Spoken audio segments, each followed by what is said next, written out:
So I never judge people when they say, "Hey, I take this." That's not the point of this, because if you so choose to use red sauna or cold plunge or peptides, it's not that that's 100% bad. That's not what we're Yeah. saying. What we're saying is the most important thing that we should focus on is our lifestyle.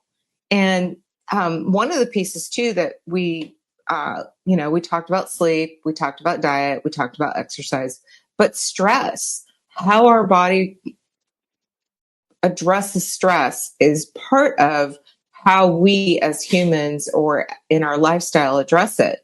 And there's a huge part of that when you sleep well, when you eat well, and when you are exercising, stress is lower for us. I mean, obviously there's times where, life happens. Somebody passes away, you lose a job, or you have to move, or there's stressful events, but how we look at it and how we address it, we have the choice, right? Like we get to decide how we are going to live and how we're going to address things. And I think that's super important because right now in the social media space, there's so many people.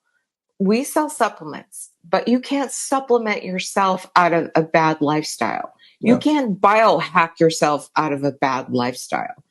And if we are just looking for a magic fix, it's not there. It's the little things that we do day in and day out that are super important.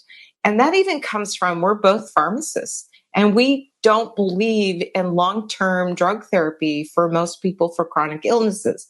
There might be some exceptions.